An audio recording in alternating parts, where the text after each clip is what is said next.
At 79 years old, Peter Criss, the original drummer and founding member of Kiss the Catman, the heartbeat behind the makeup, has stunned fans, not with drama or controversy, but with something far more powerful: truth. In a quiet but raw interview, filmed in his home studio, surrounded by gold records, vintage kits, and memories frozen in time, Criss revealed a new side of himself, older, wiser, and finally unafraid to say the things he once buried under glam, pyro, and band politics. "I gave my soul to Kiss," he said, "and for years, I didn't know if it ever loved me back." Fans were floored, not just by the sentiment, but by the depth of it. For decades, the narrative around Peter was shaped by others: bandmates, books, press releases. But now, with the band officially retired after their 2023 farewell tour, and Criss well into his twilight years, he's reclaiming his voice. In the same breath, he announced something no one expected: a brand new solo album.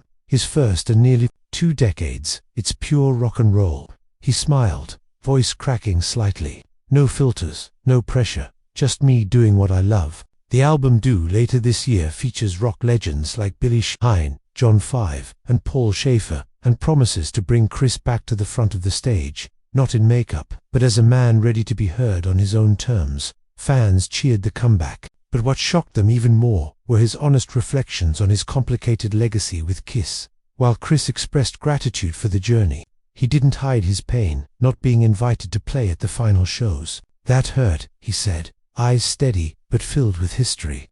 "It was always the 4 of us. That's what the fans wanted.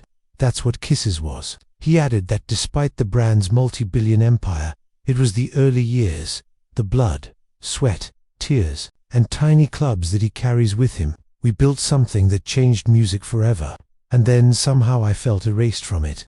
The fans, long aware of the tension between Criss and the current lineup, were taken aback by the vulnerability. Gone was the bravado. In its place stood a man who had spent most of his life battling Dean Van's addiction, fame, ego, rejection, and who now, in his later years, seemed to find peace and authenticity.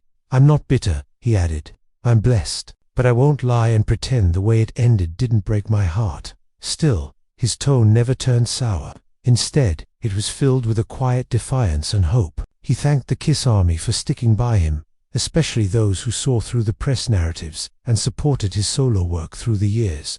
"He kept the Catman alive," he said, "and this new album, it's for you." He also offered olive branches to Paul Stanley and Gene Simmons, stating, "I wish them peace. We were brothers once. Maybe that's how we'll leave it."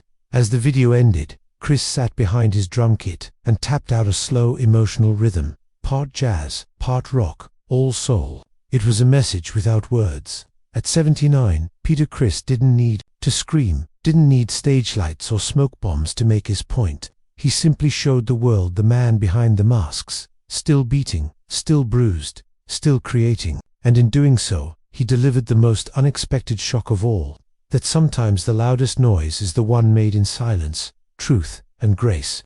After decades of spectacle, Criss gave his fans something real, and they heard him loud,